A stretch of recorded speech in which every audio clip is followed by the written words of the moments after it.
અને એ વખતે લોકોને ક્યાંક ને ક્યાંક એમના ડિસિઝન લેવાની છૂટ આપેલી, પણ એની અંદર જ્યારે ખરીદવાનો ટાઈમ આવે ને, હું જ્યારે ટીપ આપું ને, મેસેજ આપું ને, ત્યારે 4 જણને પૂછે કે જાહેરભાઈ આ શેર કીધો હવે કેવું કહેવાય? એટલે પેલો કે યાર આ તો મળતું છે, આને હાથ ના અડાડે.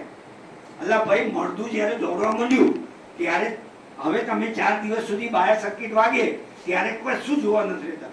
જ્યારે શેરનો ભાવ ઘટેલો હોય ને ત્યારે પબ્લિકની ખાસિયત છે કે બુક વેલ્યુ જોશે, ડિવિડન્ડ પેઇંગ કરે છે કે નહીં એ જોશે, બધી બહુ 10 જાતની વસ્તુ જોશે.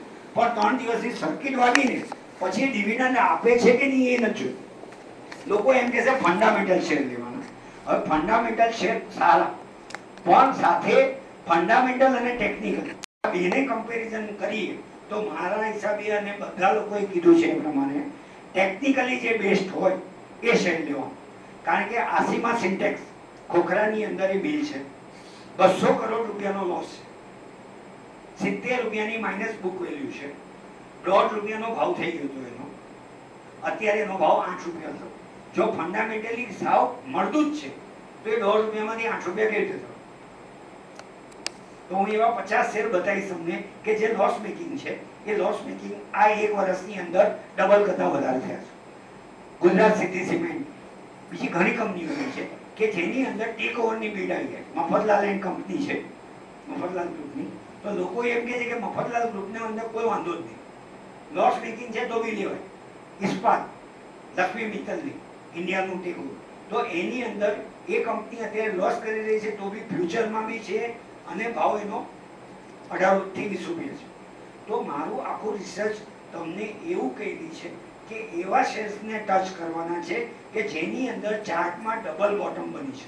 આ ચાર્ટની ભાષા તમને કહી દઉં છું કે જે શેરમાં ડબલ બોટમ બની એની અંદર લેવામાં કોઈ જોખમ નહીં, અને ટ્રિપલ બોટમ બને ત્યારે કોઈ જ્યોતિષીને પૂછવા નહીં જવાનું. 3 વખત બોટમ બને અને એ હાયર બોટમ બને તો એમાં કોઈને પૂછવા નહીં જવાનું, કારણ કે સાયકોલોજી છે. સાયકોલોજી એટલે ડબલ બોટમ એટલે શું? તો 10 રૂપિયાના ભાવે કોઈ એક શેર 3 કે 4 દિવસથી વધારે સમયથી થયો છે. હવે એની અંદર ડિમાન્ડ વધી અને 11 થી 15 સુધીનો ભાવ થયો તો એક અપવર્ડ આવ્યું.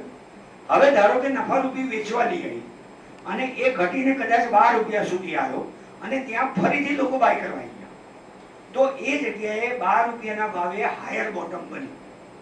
તો એ હાયર બોટમમાં ધારો કે કોઈ એક વ્યક્તિ કે કોઈ ગ્રુપ છે કે જે એને દરેક ભાવે લઈ રહ્યું છે, તો આપણે એની અંદર ચાર્ટ આપણને દેખાડે છે કે અહીંયા હાયર બોટમ બની રહી છે.